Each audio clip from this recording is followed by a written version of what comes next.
Chatelet, folks. People want to talk about self-esteem, but esteem doesn't come from yourself. It comes from other places, and it should come from God. And that's where enthusiasm is an important word. If you're enthused by God, that means that God is possessing you in what you do, and that is good. Howdy.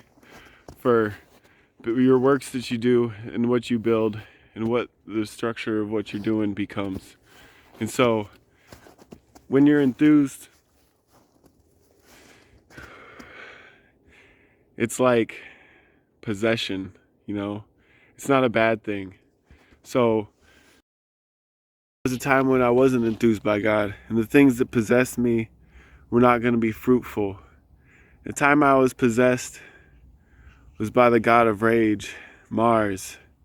And it happened, I was excommunicated from the ECLA and all of Christianity in Missoula, Montana, because when they closed all the churches, I called them up and I was on Lent and I was explaining to some of them, that on Lent I was giving up the internet, and so I can't do Zoom church. And I called hundreds of churches, and most of the time I was just leaving voicemails that you're hurting people, closing your doors. There's some institutions that used to provide sick call. And sick call is a slap in the face of that quarantine culture that came from Leviticus 13. It talks about putting people in their homes because they got the plague and you got to wear a mask. And all that stuff is just a bad gig. And what we can do for each other on sick call is much more healing than what you can do by imprisoning people in their homes and making them denizens of sickness.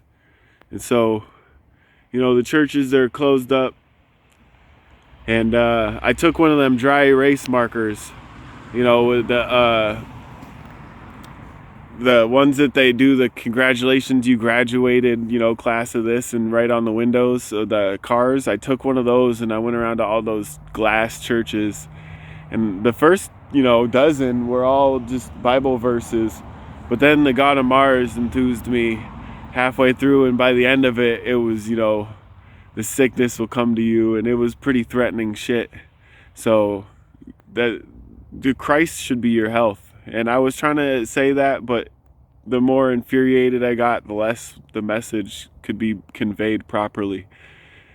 And so the cops came, they pressed charges, they were trying to get me for all kinds of vandalism and stuff. I had months before my trial, before I went to see the judge, and I had come up with all kinds of arguments about how Martin Luther, he had used a railroad tie or a railroad stake to nail through the oak door, 95 reasons why those churches were messed up, back on October 31st. And I had all these arguments. It's my freedom of religion, it's my freedom of speech, but it just happened that I was so exhausted from actually being on a manhunt the night before my trial that when it came time for the judge to ask me, what was it that you were trying to say? I just told her that I thought I would starve without communion.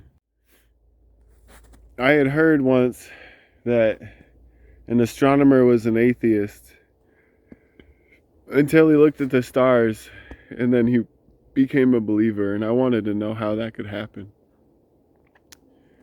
And so in my search, I found myself going to an observatory. When you go into an observatory to look at the stars, it's dark.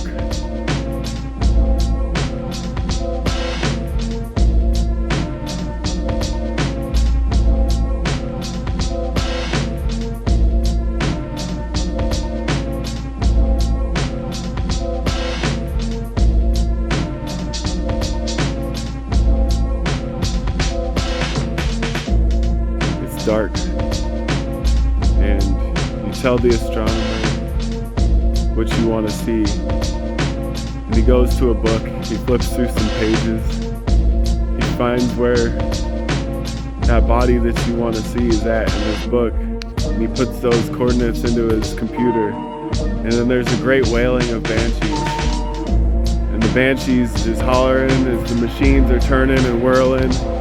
And finally, your scope is pointed at the thing that you told the astronomer.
And when you go look at it, you see that it's exactly where us little insect people crawling across the surface of this rock had said it was going to be in this book, in the darkness.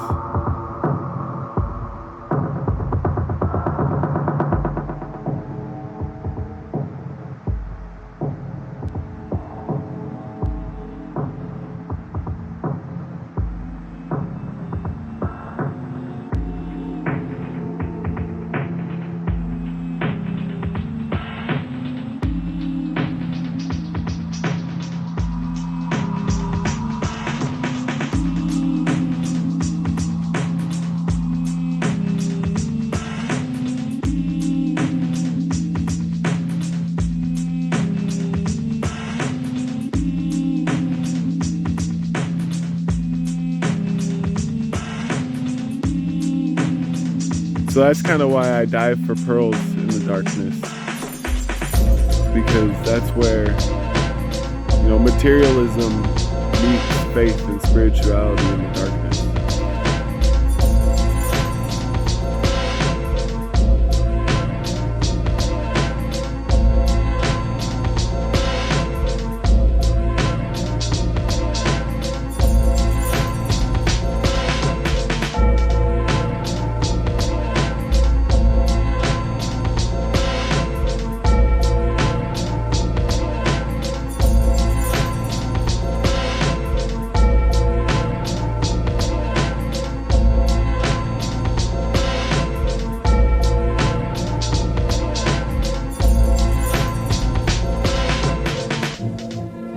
When it came time for the judge to ask me, what was it that you were trying to say? I just told her that I thought I would starve without communion. And so she was like, go on, get out of here, slap me on the ass. And the clerks of the court were all telling me, sign here and we'll just forward date it, make sure that we can seal this up. And, you keep the word of God in your mouth.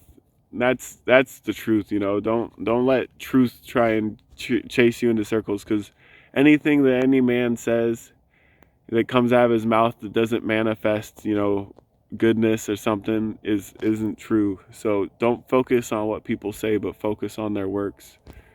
And as soon as the judge understood that those were works that I had been attempting to do for God, I think that she was willing to protect me, and she spited the prosecutors who were representing the state and all the Christian churches.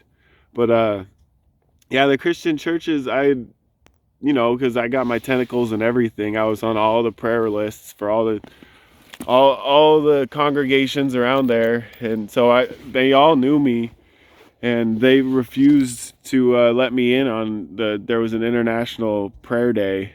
And there was all the Christian congregations were gathering at the fairgrounds, and they had bouncers outside. They weren't going to let me in because they knew I was going to come dog on them for being bad unemployment collectors. Separation of church and state, and you're collecting unemployment. That hurts because they never paid taxes, but we did. So what are they doing collecting unemployment?